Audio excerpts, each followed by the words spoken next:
Greetings and salutations, I'm Kev. Welcome back to this Let's Play of Victoria 2 with the Historical Project mod as the United States of America. And first of all, I want to apologize for the very long break since the last episode, and there are a couple of reasons for that, among others my absolute obsession with surviving Mars and a whole bunch of real-world issues. But, well, real-life issues. Anyway, that's hopefully in the past now, so we're gonna get on with this. Also, I want to apologize for how the previous episode and those before that actually turned out. Last time, I believe the cats were driving me crazy in the background. I don't know if I mentioned that. But yeah, I was distracted to say the least, and the things weren't going all that well in the game either, and that made me kind of cranky, and that obviously reflected into the recording. So I think I'm going to start over on this one on a different note. I've come to the realization in the weeks I've been offline with this game that I don't really understand Victoria 2 as much as I think I do, obviously. And I certainly don't understand the mod as much as I thought I did. So at this point, I think I'm just going to try to play it and see what happens, and not worry too much about min-maxing everything, and obviously I'm going to just screw things up anyway. So we're just going to play and see what happens. Obviously we're going to lose the Panama Canal by the looks of things. Very annoying, but so be it. We are in a big line of uprisings. I'm not sure how I'm going to get out of that without turning into some kind of communist paradise.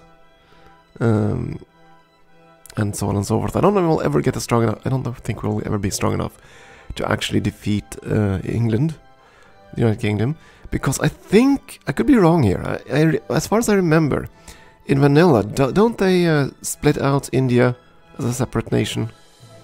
I think they do. And when you don't do that with Britain, they can rely on this whole subcontinent for manpower, and that means that their army is going to be absolutely unbeatable. Plus, of course, it looks like colonization in this game is handled by events now, rather than actual colonization. We saw it happen up here, and I have a sneaky suspicion that that's exactly what's going to happen up here too.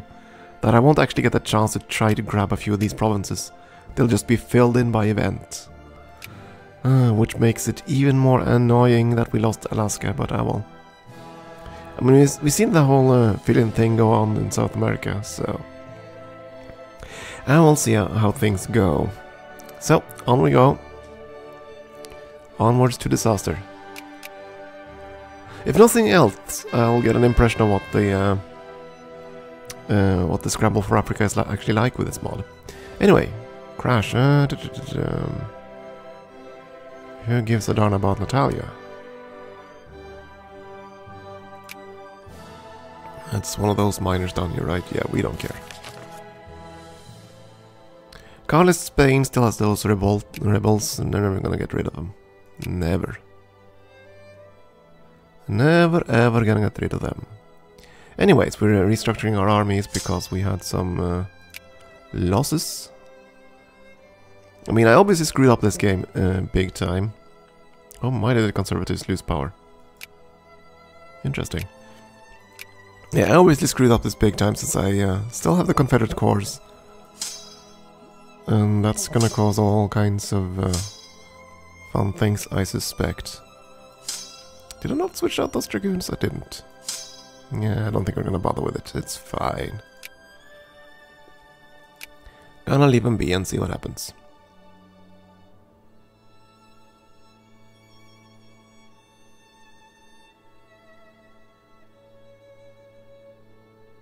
At least we're making money. I do believe we upgraded all our naval bases.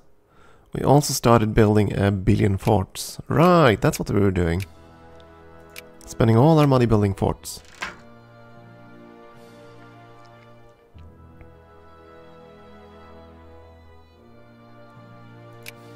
Losing militancy sounds good.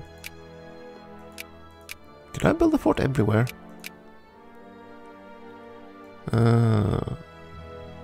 Hey, we can build monitors. Great. I didn't build it everywhere, but we did build it in many places.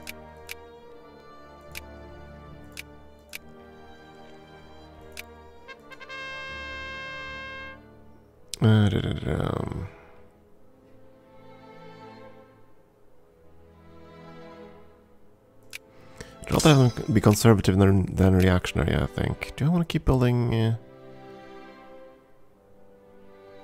forts?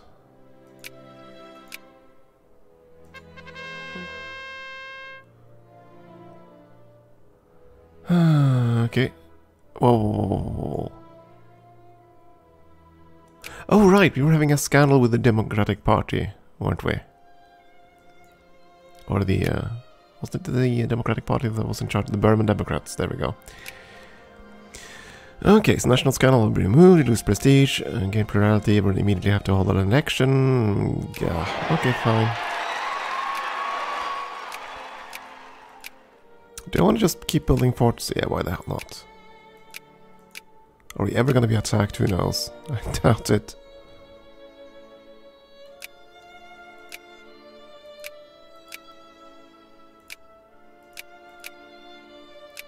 But it might slow down rebels, you never know.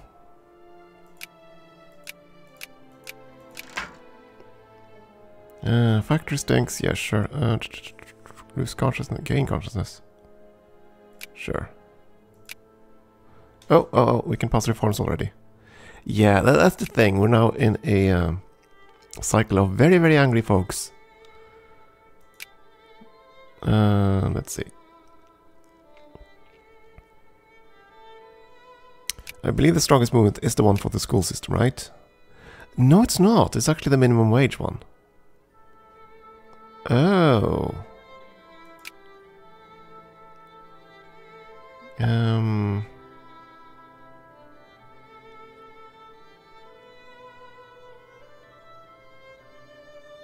I'd vastly prefer a few of the others.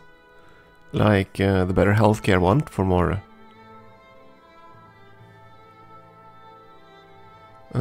population growth. Well, it is immigration. Hell with it. Let's go with it then.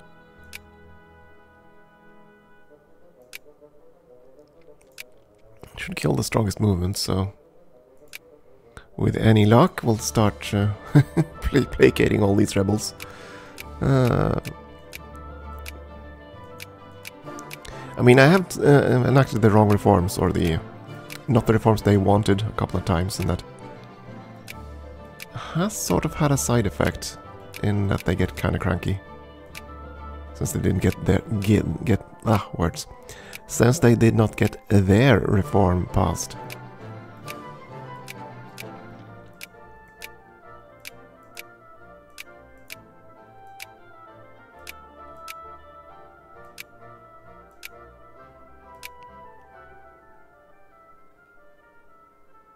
Oh yeah, I wanted to see, actually. There was one thing I was wondering.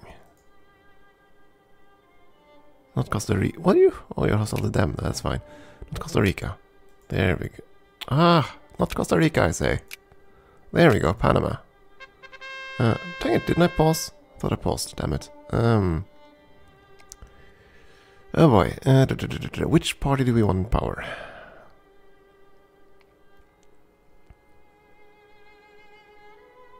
I think we still want to try to get the Republican Party in power, so that would be pluralism we want to go for. But that's gonna piss off the secularized.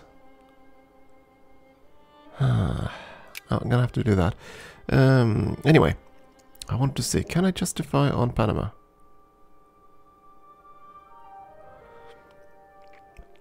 Because here's the thing, we will never be able to enact influence on them. Just won't happen. Between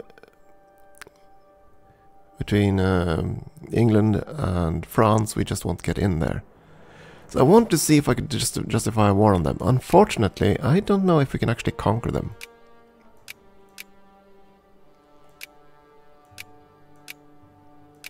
And the reason I say that is I had a look at Ecuador earlier.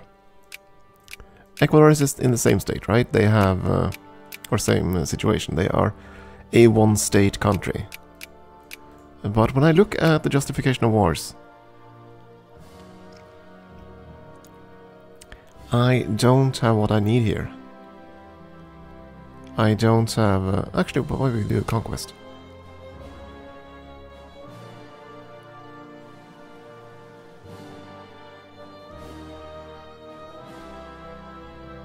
Annex a single state. Oh! Wait. Did we get conquest CBs over here? Have they begun to appear? No. Not in Africa. Not yet anyway. Let's see. If I board you? No. You're too uncivilized. Fair enough, but that means we probably could do that here.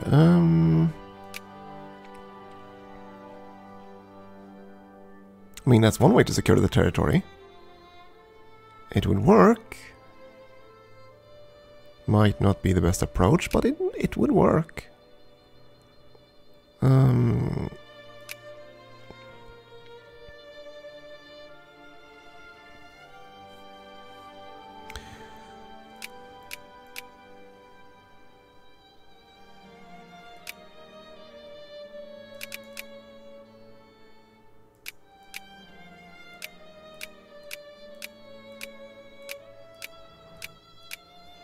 We'll start trying to get all of South America into the fold. But yeah, I wonder. So I can't do that unless we piss them off by below 100.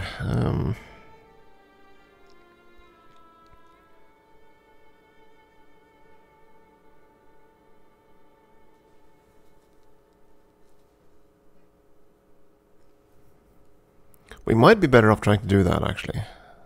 Trying to conquer them outright. You know what? We're going to do it. Unfortunately, we'll have to do quite a few discreditings first.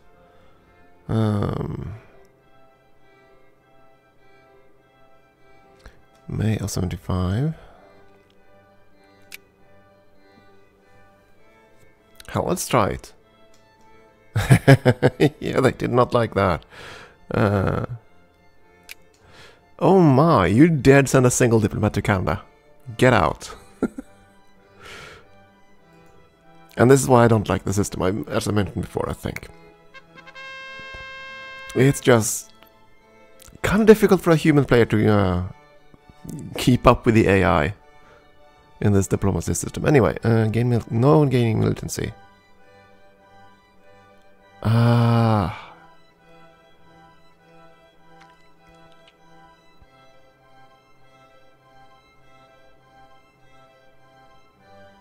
Fine.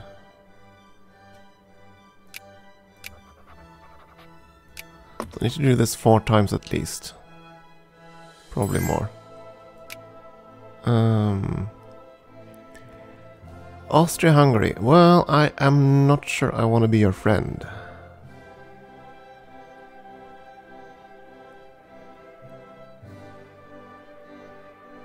I'm really not sure I want to be your friend. You're allied to... Wait, you've sphered the Ottomans.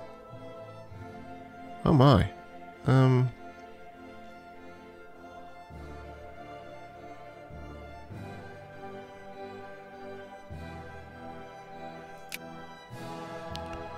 That's the one I was after. Yeah, you're allied to the Ottomans. I don't think so, no. The reason is that most likely they're going to constantly be the target of what are they called again? Crises? Yeah. That's going to be rather painful. Who did you actually... Your list of allies has gone down.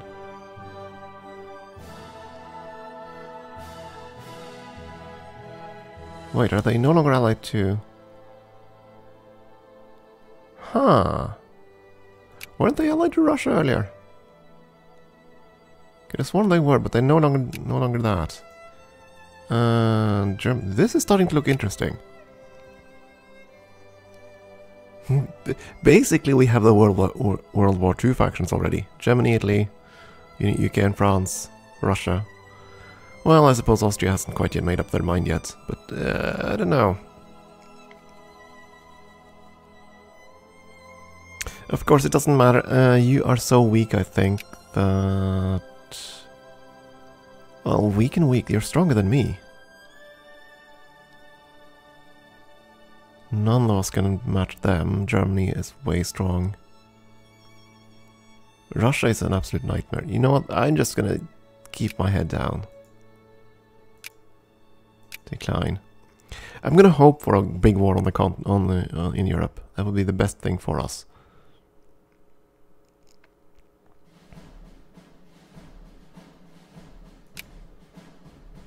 Colonial map mode.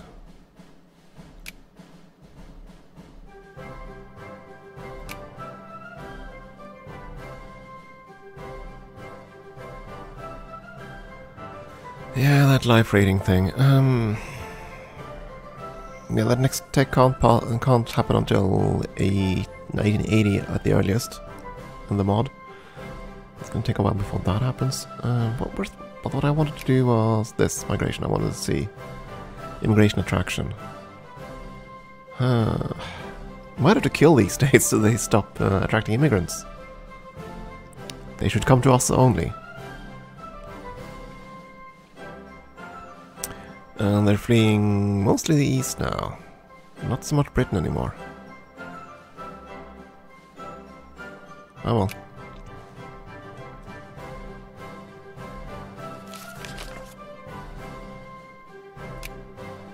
But yeah, we'll try to, you know, take Panama by force instead. We're never going to be able to get them. Hopefully we can do this before they enter a sphere. That's why we're kind of pushing for this. They're not going to be allied to anyone, so... And by conquering the lands, we don't have to worry too much about the sphere thing. Vietnamese control of Cambodia. Interesting.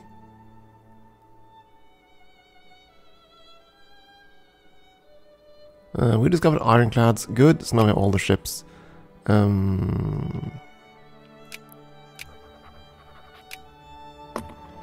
This is when I'm gonna flip over and suddenly see you allied to someone, isn't it? Yeah, it looks like England and France are using the influence against each other. Fantastic, so he's gonna keep being friendly. And as long as I don't push my own relations up there, they're not gonna, you know, get sidetracked by, human player must kill. That kind of thing. Which I'm almost certain is in this game. My paranoia insists that that must be the case. Heated debate, huh? So we want protectionism? Except I don't really want anyone to become militant, so... that's fine, let's just split everything up.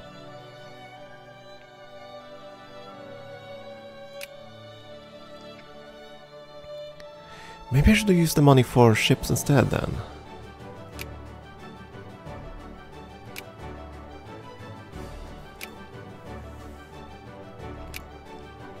I mean, we built a ton of commerce raiders. And then I lost a whole bunch of ships earlier because I kind of missed out on the whole naval attrition thing.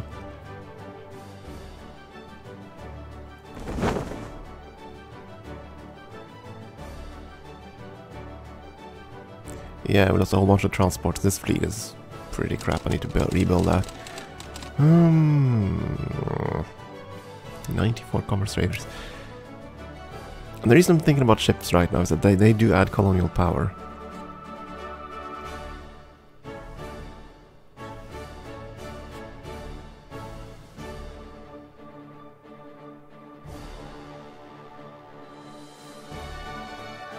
Yeah, we can supply quite a few more ships.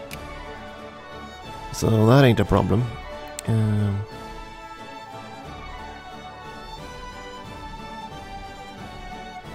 Yeah, I did start training some troops, but why aren't they being...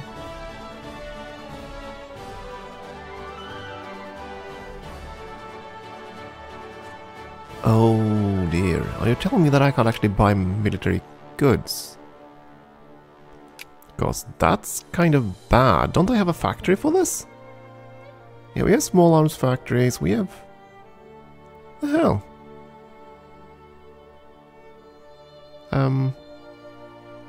We have small arms factories, we have artillery factories. Why aren't the units being trained?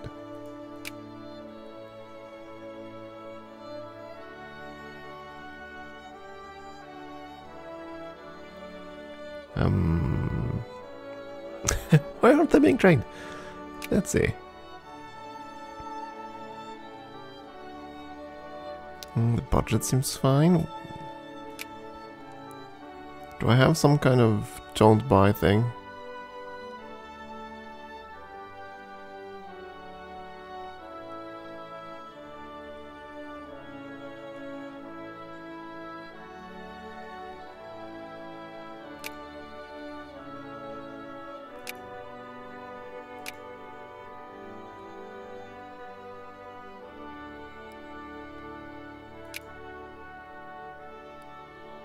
Huh.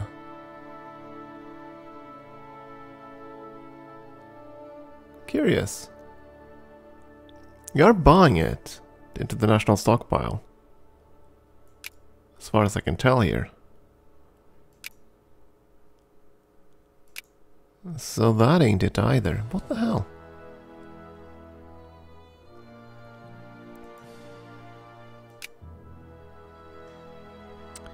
Are the are the forts taking priority? Is that it? Yeah, that's it. Oh no. So it's trying to gather... Oh, good lord. This is gonna take a while then. So we're basically buying materials for all the forts first. And I put down 1 billion of those forts. Yeah, that's what's going on. It is buying stuff, so it just prioritizes the forts since those were put into the queue first. So if I place down some orders for ships now, they're gonna be after all this stuff and all the forts and everything. That's gonna take a while.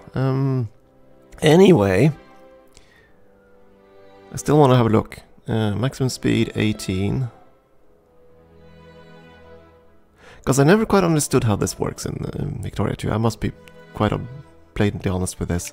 With the Ironclad versus Monitor. Because those are both capital ships as far as I can recall. Aren't they?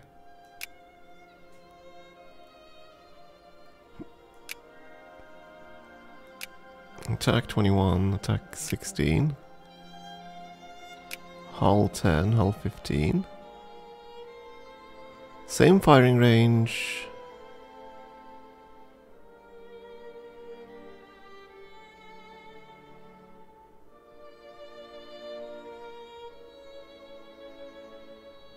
Requires naval port level 3 or high.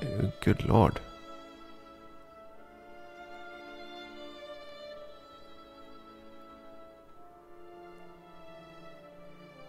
Limited to 10 units for each port that supports this ship.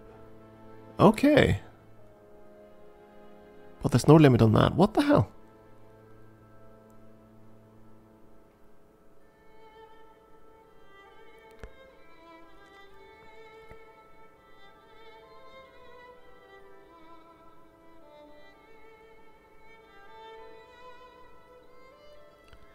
I feel thoroughly confused now. So the Commerce Raider is actually stronger than the Men of War, at least in terms of hull points and firing range. Yeah, and evasion, it's just a better combat ship, basically. The frigates are even weaker.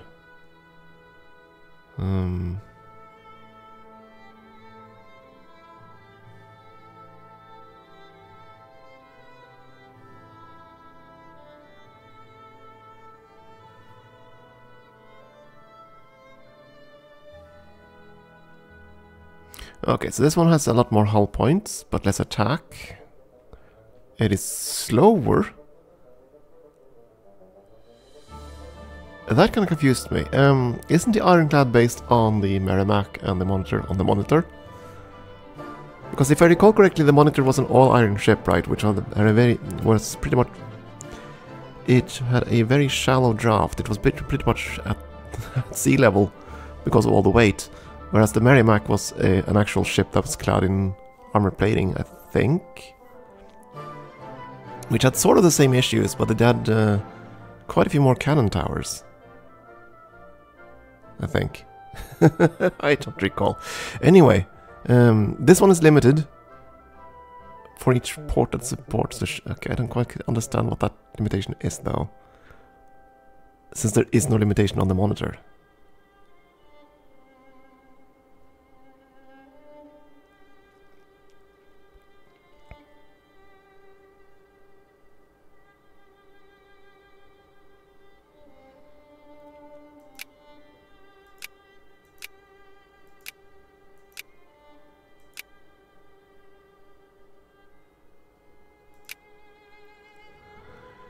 Just trying to understand which ship is better. I know that the Monitor has more, what is it called? Colonial point. Yeah, colonial power. The Monitors are, if I recall correctly, the best ship for projecting colonial power in terms of supply points used. So I suppose those are the ones we want to build.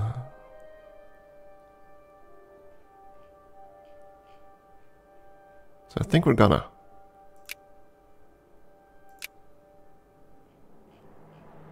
That's gonna cost a pretty penny. Let's see. Yeah, actually it didn't drop that much because there simply isn't enough goods on the market. That's the problem. Just ain't enough goods to go around. Anyway, let's see if we can start justifying our war goal here. Conquest, yes, 22 infamy. If we're detected immediately, we're gonna be in trouble. But other than that, we're gonna be okay, I think. And then we'll have then we'll own the state, the entire country. And then at least we'll be able to build the darn canal, right? That is the hope. We're gonna go over here, pick up that army, and be ready. Might as well sail to the south of Florida at the very least. So we're closer. And we'll see if we can, you know, intercede over here and see if we can get our canal that way. Anyway, time for a break. Thank you for watching.